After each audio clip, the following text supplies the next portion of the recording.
doing? Hola. Hola, ¿qué tal? I don't know what the second thing you said was. I'm just like, what's up? Oh. NFL game Sunday morning, Madrid. Last Sunday morning international game of the season. Probably last time we'll be using the living room as a recording studio for a while. Yeah. Oh, it's exciting. Yeah, we're here. We're doing it. I like all the times they keep showing the stadium has a floor that retracts, goes away, goes underground. Really flexing on the U.S. stadiums. Mm-hmm. Like, why can't we do that and give these guys proper surfaces to play on? Especially in places like New York where famous Giants players keep tearing their ACLs. Exactly. Oh well. Yep. That's why we're not in charge of that stuff. I was looking at our photos from the last week. This was Veterans Day week. Yeah. This is such a long freaking week. I've been so busy, Kelly. Me too. After we recorded Sunday morning, we both had Monday off. Yeah. That was nice. Went out there, swung the clubs. Yeah. Swung them. Definitely got some work in. I got to break out my grandpa's clubs. Yeah. They're pretty old. They're very old. They're quite old. Need to invest in some new ones at some point. I certainly will. I spent like 30 minutes getting all the spider eggs. Yeah. They're just in the shed. But I like every time I go into that bag, I find something new. As far as like teas or newspaper from like back in the day. Yeah. It's cool stuff. We went to the driving range by your house. Mm-hmm. This is the first time I've gone there. There was a similar type of driving range close to where we lived in Oak Hill. Yeah. Big run.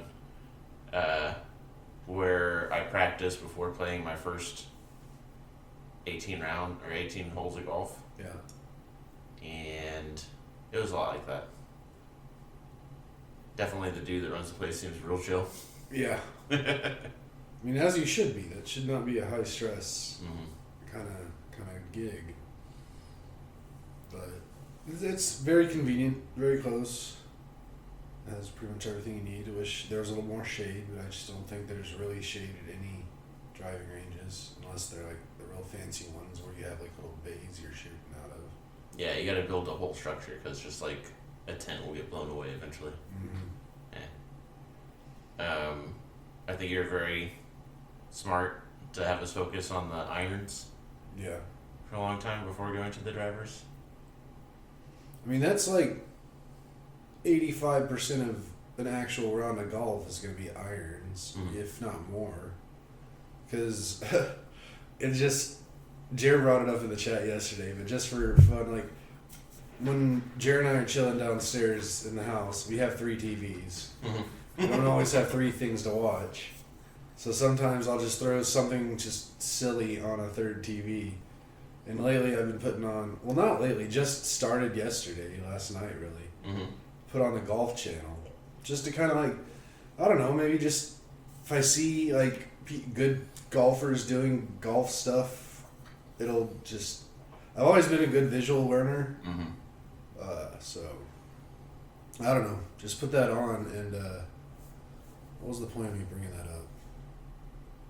We talked about irons.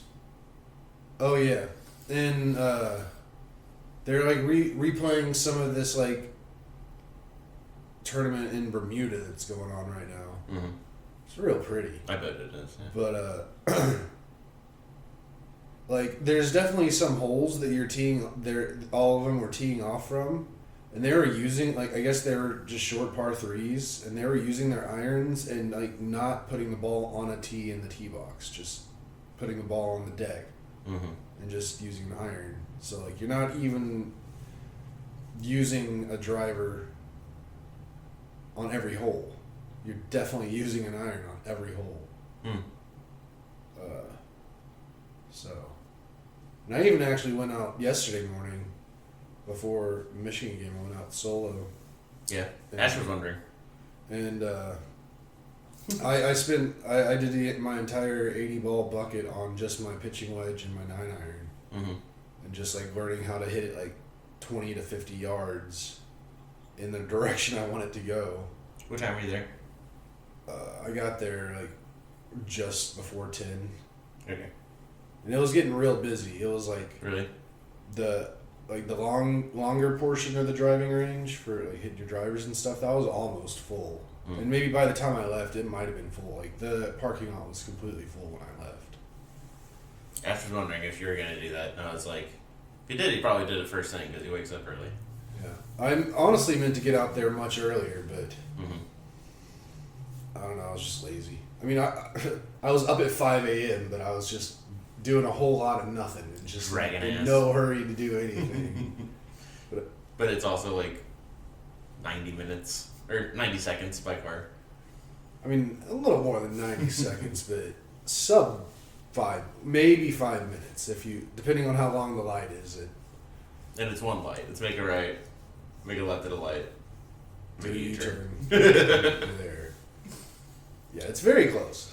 Oh, even before we got to the range though, we did some formation driving. Yeah, that was pretty sweet. I love me some formation driving. Still, now and for always, will be trying to turn this into a car game. As soon as I saw that timing had worked out where you're just right in front of me, I was like, oh yeah. Annoyed somebody like being on your right wing or whatever.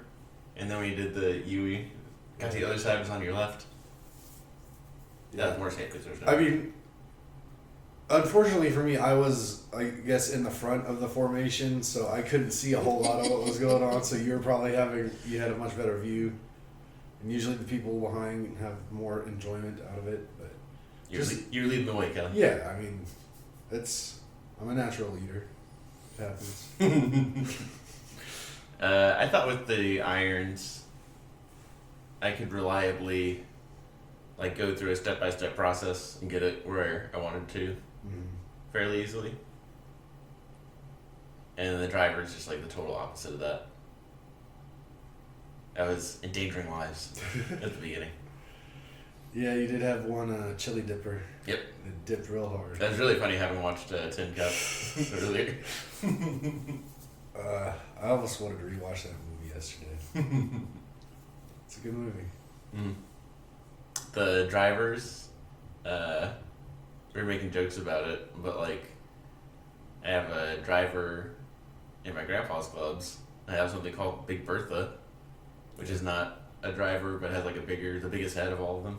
Mm-hmm. And then like your driver, it was nuts, like looking down. It's a pretty fat head. Yeah.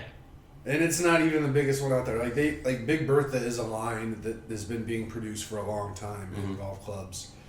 And like nowadays, literally, it's like almost like a cross section of a basketball. Wow. Like, they're stupid big. Too big, if you ask me. It's pretty nuts. With the driving, I was just trying to make contact. I tried to like follow the arc, and like I would do 3 practice swings, and whenever like all 3 swings like they traveled through the same arc, then I would step forward, and like 1 out of 3 times, it would make good contact. And then with your driver, like the first one was like punk. Well, I mean, yeah, the face of my driver is probably like 3 times the size. I think it literally is, yeah. The face of yours, and that makes all the difference. Like that's why they make drivers' faces so big, is because you're swinging harder. You don't have the accuracy, so they give you a much bigger sweet spot to make contact. Mm. You talking about watching the Golf Channel? It reminded me that Justin and I were very young children. Mom and Dad were drivers from Houston to San Antonio all the time, and that was what my mom's dad watched all the time. Like we would wake up to breakfast cooking or whatever in the living room. He's in his recliner, enjoying Golf Channel. Until I fell asleep to it. Yeah. And I woke up and watched some more. Yeah, I mean, it definitely was a time in my life, not all that long ago, really, even. Mm-hmm. I just thought it was the most ridiculous thing in the world, people watch the Golf Channel. You know, you hit that 40 mark and just everything changes. Sure. I'm starting to tuck my shirts into my shorts. Nah. I'm going the opposite direction. Get sexier shorts. Bigger quads. Yeah. But that was fun.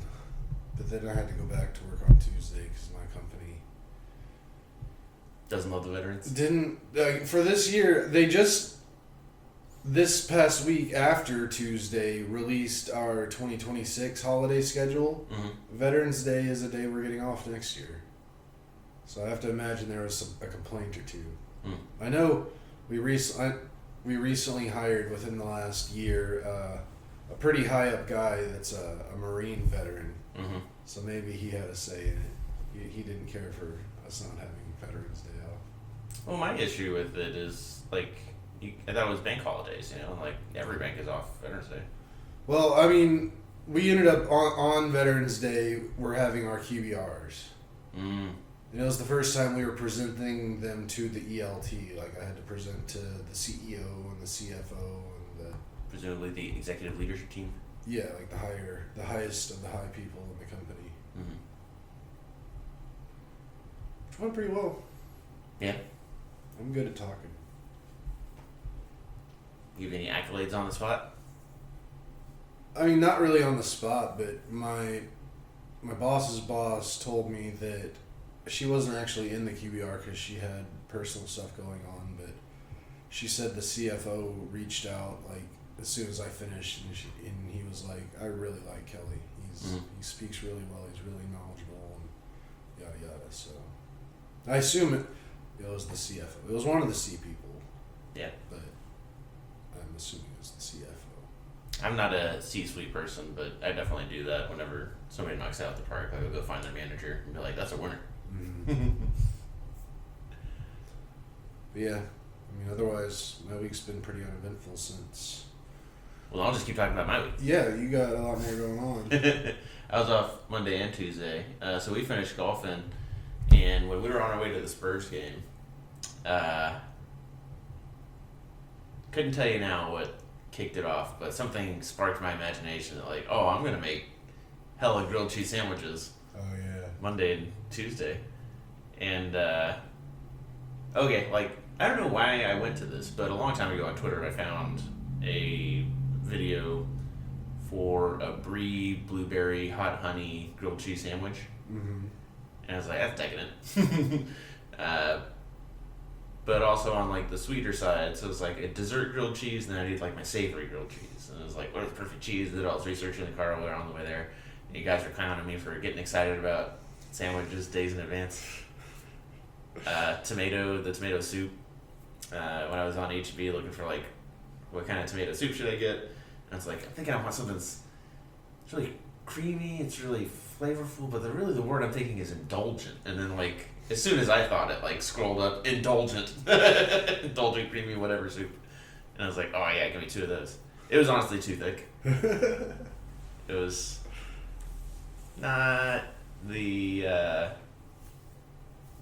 orthodox tomato soup for sure. Could have thinned it out a little.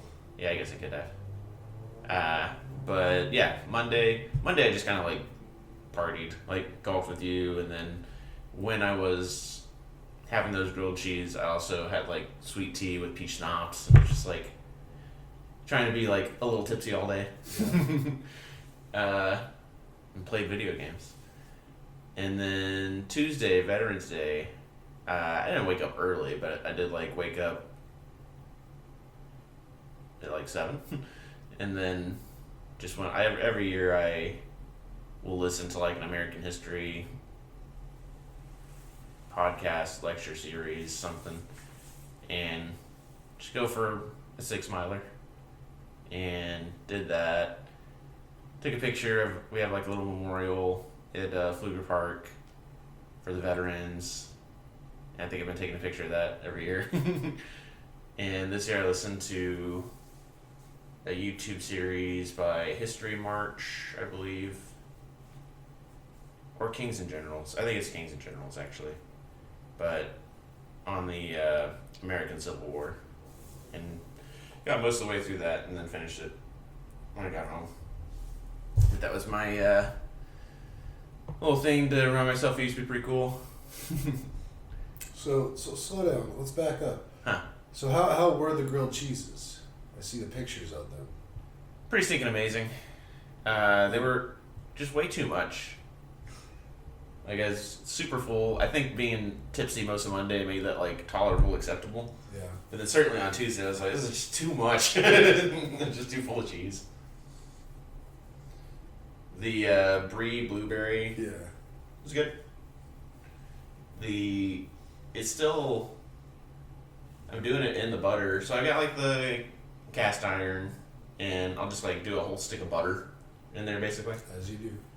Some people put, like, mayonnaise on the bread. I don't do that. Have you ever tried it? Mm-mm. I've tried it once or twice. The first time it was like, okay, this isn't bad. This would be an okay substitute. And then I made them again. This was years ago. And I was like, yeah, we're going to do the mayonnaise thing. Mm-hmm. I did it. And I'll never do it again. Yeah, really? I don't want to say it was disgusting, but something about it was just very off-putting. So people are, like, have very strong opinions that it is. People who like it love it. Yeah, I don't think at this point I can really trust anybody who loves it. Mm-hmm. But I digress. Jeremy's adamant that the perfect type of cheese is American cheese because it melts the way it's supposed to because it's ultra processed. Mm-hmm. There's other cheeses that, like, melt slowly. So I used Gouda and pepper jack for my savory one. And then I also put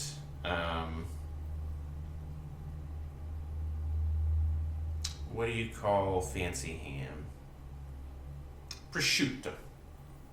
I put that in there as well for my savory one. And then I actually got some garlic finishing butter and put that in there too. But that was the savory one. And then however that affects the butter, I do the brie in that one afterwards. Mm-hmm. And it also has hot honey, so I mean it's not like all sweet.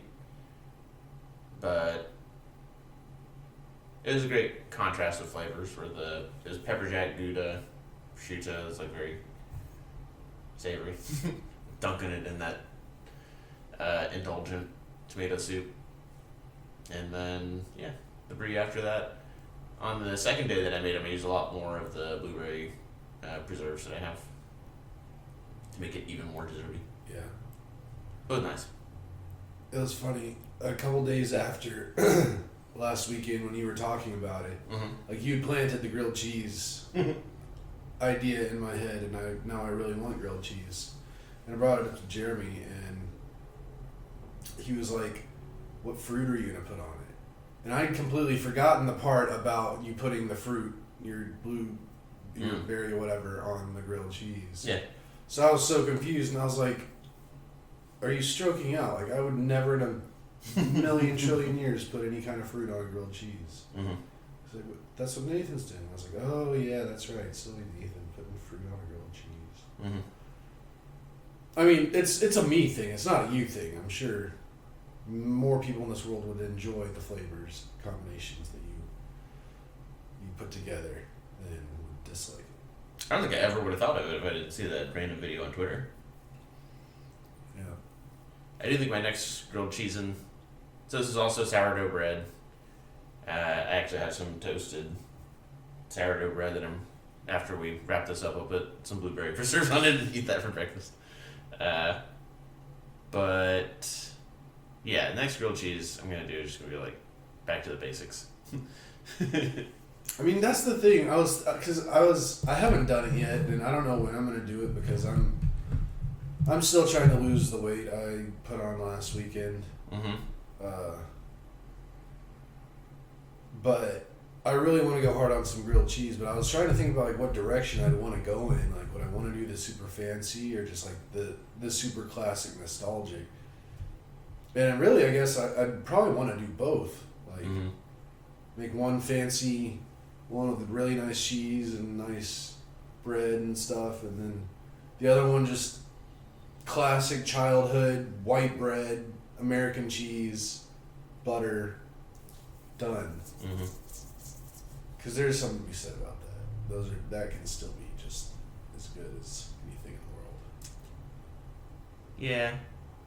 Even hearing you talk about it, I think only the soup is probably the only thing I would change. To make it more just like tomato biscuit, or not. This is too tomato biscuit actually. But just like more red and thin, basically.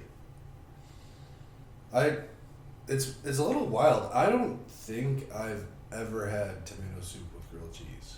Really? Yeah. Like I was not I was not a soup household growing up. Mm-hmm.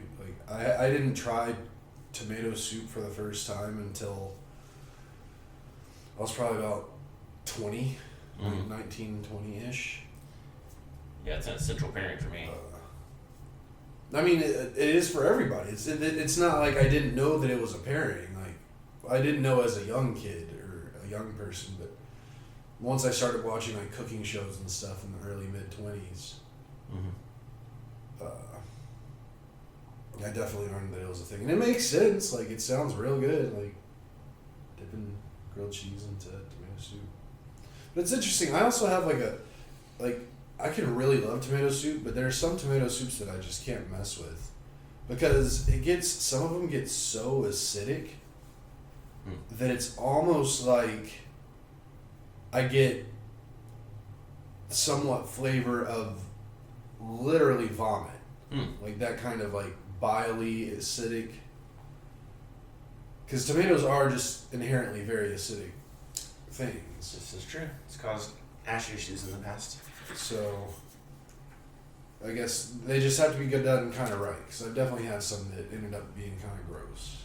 But then some are just beautiful. So, I don't know. That's just me. Mm-hmm. Man, I'm getting hungry.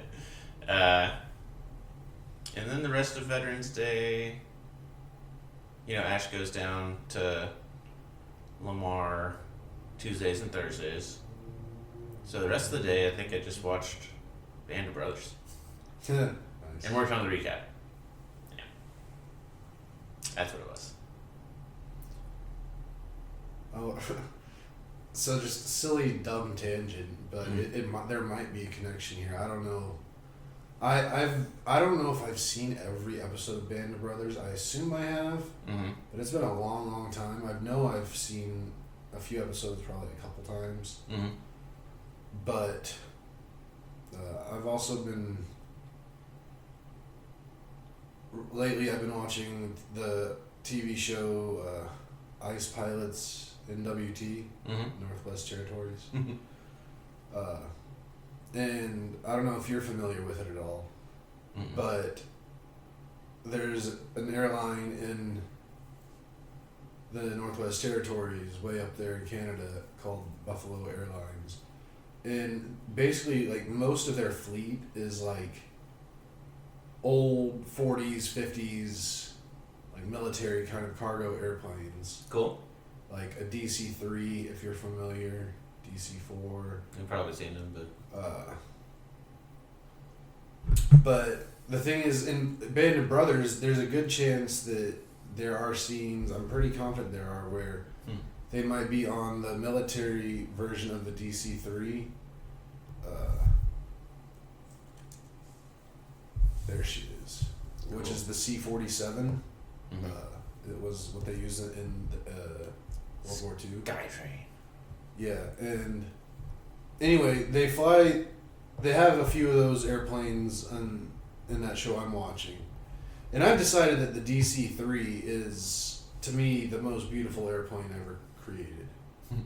That's interesting because Ash and I just started listening to Sky Daddy. Ash told me that might happen, but didn't give me a confirmation. But I don't know. I think the DC-3 is just a gorgeous, gorgeous airplane. Hang on, there's a bird. Okay, continue.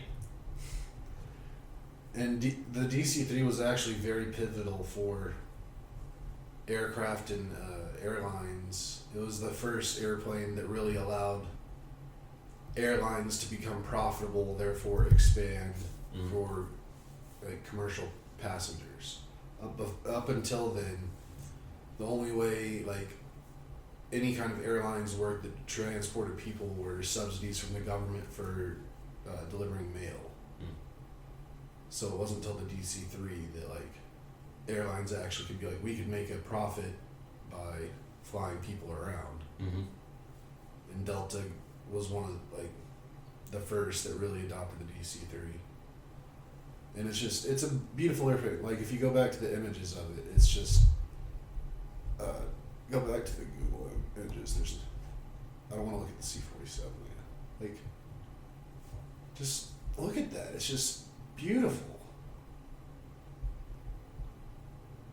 All the shapes, and it's just, I don't know. I like it a lot. But yeah, there's probably a C-47 or two in Band of Brothers. Yeah, it looks familiar. I was thinking like, yeah, these are nice. And then you got to like another one of the olive drab ones, like, yeah. That looks right to me. Apparently it got to the South Pole. First aircraft to land at the South Pole. 31 October 1956. Nice. Very cool. And yeah, I think I probably watched Banter Brothers every Veterans Day because episode 2 at the end of it, there's a line where Winters says something like, after getting through the day of days, prayed to God, I told God that if you got me through this war, I will just go home, find a farm, and live my life in peace. And I think that that's a very universal feeling of when you do like get in the shit and you get to the other side of it, you're like, oh, that's going to happen again and again and again. And it's like, just get me through this and I will never bother another person in my life. It just, yeah. And that's just the beginning of it. And I always like that. And then like every episode, I don't know, like I don't typically buy into like the Greatest Generation. Like I'm pretty sure like humans are humans and like you just get to write history how you want to. Mm-hmm. But I do like in the show that like Dick Winters is the like the moral center of the universe or whatever, that like he is never shitty. And I don't know if that's like true to life, but as a fiction and as a story, I love it. So yeah, Band of Brothers. Definitely one of the best shows ever. Saturday. Yeah, so then Wednesday, Thursday, Friday, did like 5 days of work in 3 days. Yeah. And then Saturday, Ash and I just walk outside and all the birds fly away, which is normal, but they fly away super hard, which is abnormal. And then Ash is looking around, and she's like, hawk. And I'm like, all right, don't point at it. And then get this picture of it. But you can, you know how big our trees are and stuff. It was like tall as a cat, basically. Yeah. And then trying not to look at it, because I figured if I looked at it, it would fly away. So I was doing my phone like this and like taking a picture. And just between doing this, like twice with your thumb, wrong way, it's gone. And they are silent. So I didn't know that it was flying away when it was flying away. It just like thumb down, and one it was there, and then one it was gone, and I was looking to see if it was still there. I was like, I don't think it's there, and it wasn't there. But it was cool. Nice and up close. I had a real good bird encounter. Yeah. The other day, I for whatever reason didn't think to try to get it. Well, I did think about pulling my phone out to get a picture, but I was like, you know what? I'm just gonna enjoy this one for me. Mm-hmm. But I was walking to my mailbox, or at the end of the block, a day or two ago, and it was on Friday. And right at the corner, like when you turn to go to the mailbox off my street onto the more main street, there was 2 vultures in the road playing with a dead squirrel. And like they were yeah. yay tall, and they had like, I forgot which one you said it was, but they had those like curved beaks. But they were black though. Yeah. Okay. Well, actually, I think there were either two types or it was like a male and a female. Okay. Because they definitely weren't the same. Like one was definitely more darker, had the white stripes on the wings, and its face was very vulture-y. But then there was another one that had a beak that was more. This is the one Ash and I are always talking about. Okay, there was one of those for Nice. sure. Like literally, me to you distance. A caracara, and we're into them because they're basically like the Mexican bald eagle. Yeah. Quite large, not as large as a bald eagle, but pretty big. And they got these nice curved beaks. Yeah, so I was like literally right next to one of those, Mm-hmm. within 2-3 feet of it. And then there was another one that looked. I assume it's. Our other two most popular vultures are black vultures and turkey vultures. So that's a turkey vulture, black vulture. These are pretty prominent. I think it was a black vulture because I remember its whole head being pretty black. Yeah. And then the turkey vulture is, pink head. Yeah. They're all bald because they stick their heads into animals' guts and bellies and all that. As you do. And one of these is a dick to the other one in the sense that like one of them is always like looking for carrion and like stuff to eat, and the other one just kind of piggybacks off it. I think there's way more black vultures than there are turkey vultures. I think that's how that goes. Yeah, I had, I don't know, a couple of those guys for a second. Mm-hmm. It's pretty sweet. The black vulture was definitely cared about me a lot less than the caracara or whatever it's called. Mm-hmm. Because that one ended up kind of hopping up and flying up onto the roof of the house I was right next to. Yeah. After we were close for a little while, but then it left the squirrel there, and then the black vulture like hopped over, like just right next to me, just zero shits like given. And Yeah. just started playing with the squirrel. I'm like, I get it. They'll hiss at each other and would presumably hiss at you before flying away. Yeah, I mean they knew I was a friend. I wasn't there to do anything. So A month ago, we had a flock of these guys, like 9 of them, in the tree and on the light post in the back. And we were, through the windows, you see the one on the light post first. And our trees thinned out because it got colder. But we went outside to like get closer to the one on the light post. And then you could hear them talking to each other in the tree. We're like, oh, there's one in the tree. Oh, there's like 6 in the tree. And that was pretty cool. Because they are, I mean, if the caracara or like hawks are the size of a cat, these things are the size of like Doberman almost. yeah, very cool. Mm-hmm. Yep, Saturday saw a bird, and then Frankenstein is what we were like super duper looking forward to doing. Yeah, And Ash made not her own invention, but she made a Raise the Dead cocktail. yeah, Have you heard of that? no, It is absinthe, gin, Lillet. Have you heard of Lillet before? if not, Lillet Blanc. I think it's just white wine, but that's French. Cointreau, absinthe. I guess it's some like French monstrosity. And for all the different alcohol she put in there, the only non-alcohol thing was lemon juice. yeah, And then when you drink it, it's divine. It's like a sweeter margarita. It doesn't taste like a bunch of alcohols. oh yeah, And then much later, I was like, that was good. Let me just do like absinthe, gin, and it's simple syrup instead of lemon. mm-hmm. It is so strong. It's like mouthwash. I was like literally washing my mouth out with it. And you're like, that'd probably get me some kind of drunk. Silly. Yeah. But we have absinthe now.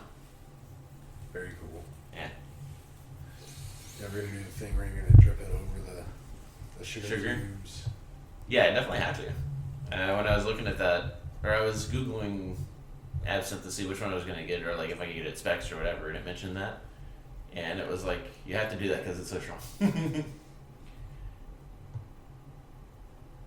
I've also heard it just doing that. I don't know if it might be, but I know there's different kinds of absinthe, and there's some that they don't sell here that you can get in like France, and I think it has to do with like the content of wormwood in the absinthe, because that's the thing that it's supposedly hallucinogenic. Yeah, and that's not allowed here, so it's almost more like a cleniment. When I was looking at it, it was like, actually the hallucination stuff is BS. It's just very high proof alcohol. But yeah.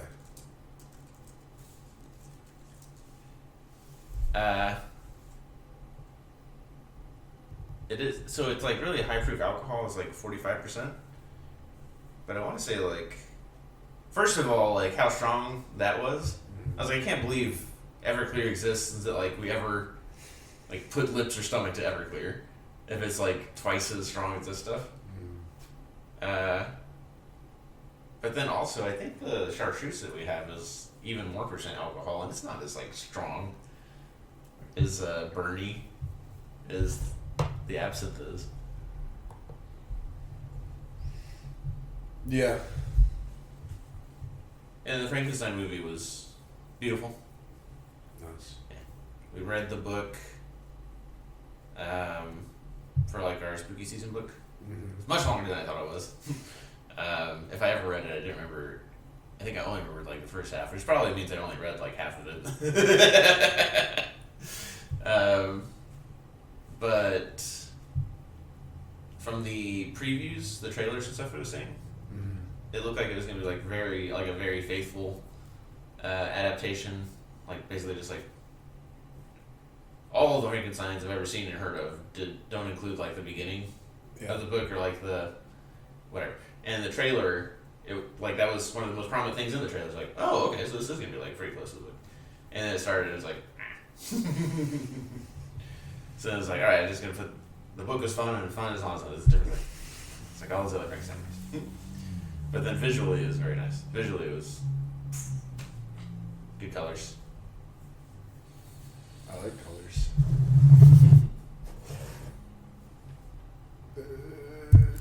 He got the first down. Third down conversion. That's my buddy Malik Washington. Oh, that reminds me. Did you see yesterday Corey dropped the first Recap? Heck for yeah. basketball? Watch it in bed. Made me smile real good. Because of using the laptop? Just, yeah, that he's back. And that he's doing those things. And it's enjoyable. And I'm glad I won the matchup he was featuring now. So. I was telling Ash, I'm glad that I tried as hard as I did to beat him. Because there was, you probably didn't notice this, but in Corey and I's matchup, there was a Friday. On Friday, I dropped somebody and picked somebody up. And for whatever reason, when I picked them up, I probably did it at 3 a.m, so that like right after waivers cleared, I could do it. And I think at the time I just like went back to sleep.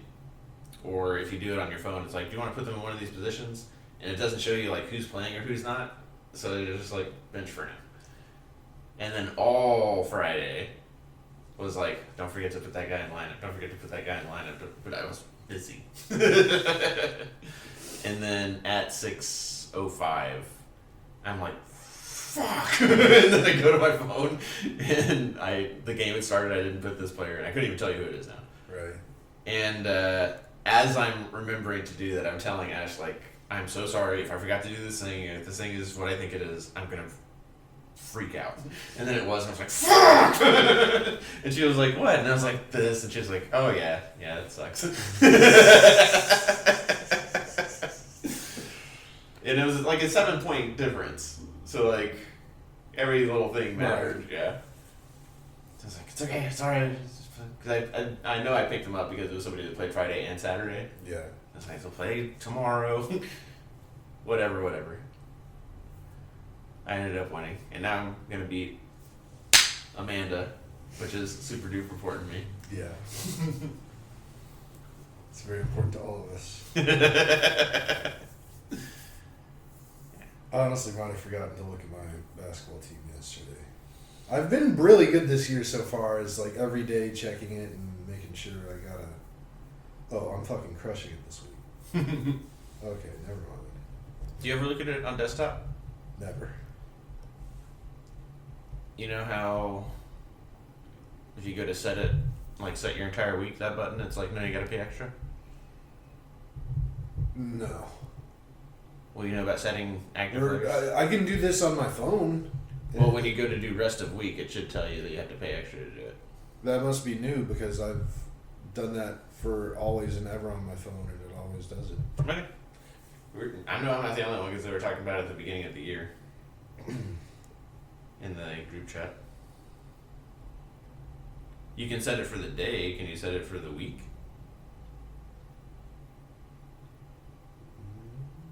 Because I have rest of week and like a little block week to it. I mean, I have rest of week and just. You have some kind of super account, Kelly. I guess. Am I paying for something that I don't know I'm paying for? Very much seems that way. There's no way. Jefferson. Because it's still trying to tell me to subscribe for the plus. One of the Iowa folks was like, making you pay to do this now?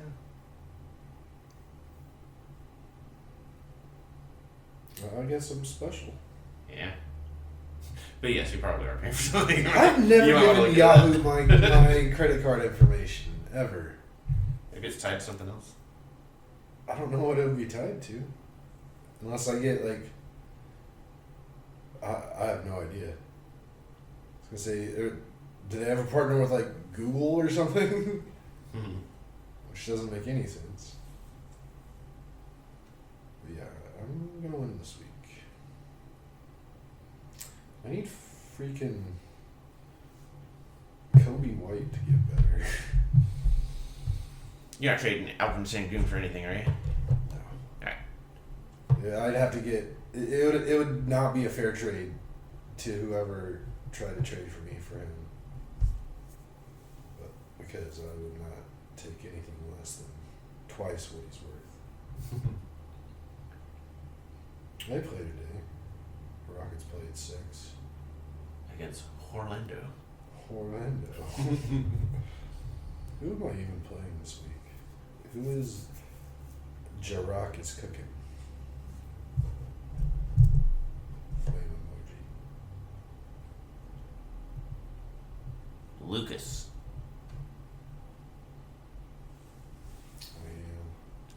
Whom, did you see I did a trade? His roster is decimated. Did you see I traded with him? No. I gave him Paulo Banchero and Zion Williamson. He gave me Karl Anthony Towns and Lauri Markkanen. And Karl Anthony Towns I was very happy to get. Yeah. But now he's got my Zion Williamson injury. Like, I got that off the books. Injury concern. I mean, is there a more classic combination than Zion Williamson and injury? But now this other guy that was supposed to be really good is also injured. So yeah, that was a good trade for me. 9 people on his roster are either injured or game time decisions or out. That's so many. I wanted to get Domantas Sabonis from him, Yeah. and I offered him Paulo Banchero and I think Jabari Smith. And he was like, well, what if I gave you these other 2 pieces for what you want to give me? And I was like, yeah, that's much better than one Domantas Sabonis. But now I still want to trade, and I probably shouldn't do anything to my team because my team is lighting it up. Man. So today's gonna be the day that tells me if in our fantasy football league if I'm gonna keep trying this year or start trying to sell off all my people. I put out a feeler last night and it got laughed at. I proposed a trade to Corey days ago, and I guess he just hasn't seen it, or I guess it's maybe no, it's still there. Because he put in that in the chat that he was like fire sale. I guess Right. this is my season, and he even has one more win than I do to this moment. But I still think I have a shot if I could just get like one more, two more pieces. I'm pretty sure I don't have a shot anymore because even if I went out, like, all of these people need to lose, basically. And there's too many of them to just all lose. Yeah, like they're gonna be losing to the other one. Right, exactly. Like I'd have to win every matchup the rest of the way to have a shot, and it looks like Steph is gonna beat the crap out of me today. Yeah. So Stephanie does well. I think last year was the only year she didn't do well. I think she's crushed it every year. which reminds me, like you reminded me the other day, it's time to start thinking about the trophy revamp. That's right. Trying to figure that out. And when do we need to have it figured out by? I mean, we usually know who wins the championship by around Christmas. Mm-hmm. So presumably we'd want them to be able to get the trophy by first, second week of January. I mean, I guess we got to get it back from Brian Right. first. Mm-hmm. But yeah, so maybe first, second week of January, having it planned to be there. I was thinking about it though, because you know how like we got to make more room for more names and Nameplates, stuff yeah. on it. And I was thinking about just getting a bigger base to like just put the whole thing there, the original base on top of to keep it a part of it. Mm-hmm. I was thinking about it, and like we might need to keep in mind, like if we really want people to have this thing displayed in their houses, we can't ask them for like a 2 foot by 2 foot square to put something. Like where would you put that in here if it was like that big? The only place you could put it is like right here, Right. on your coffee table. Or the hush. Even then, I think they might hang over some. Mm-hmm. Yeah, the size it is now is really good, so it'd probably just be taller. Which is what I was kind of thinking. Like, I wonder if we can just get something similar, length, width, dimensions, but just go kind of like Stanley Cup with it, and just make it real tall. Yeah. So, have to look into that. We'll get on it. I might do some research today. Start getting that stuff ordered. I also don't think this has to be the last trophy. You can get us through the next, 12 years. Yeah, but I mean, Or 15 years, because we just had this one for 15 years.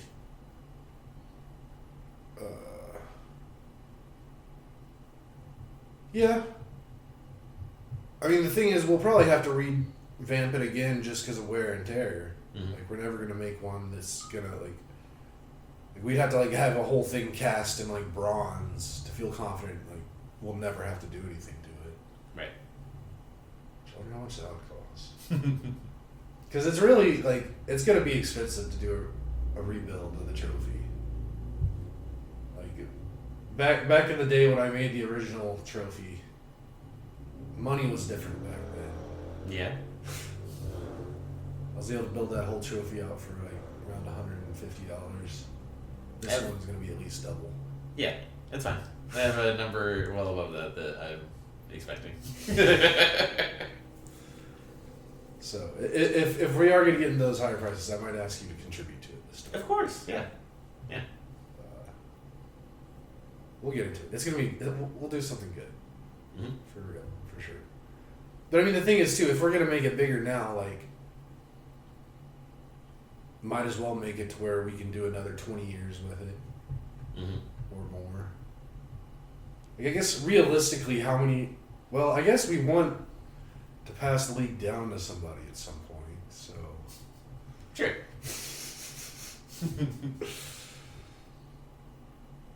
I wonder if we could, well, in a few years, start trying to get Corey's kids into football. It'll be something like that, yeah. All the kids of the parents in the league end up taking over for us. Mm-hmm. All right, I now have a reason to have the shout out. It's the only reason I want. Carry on the league. Yeah. The total number of names that are on there, or the amount of space we need to make, it doesn't have to be for all time, because we know that between now and all time, we'll be doing this again. And if we're going to make it taller or bigger, we can do it then. Then it's also like, do we want to try to incorporate any old pieces of the trophy, or do we retire this trophy and put it in the Tyrannosaurus Rex Museum?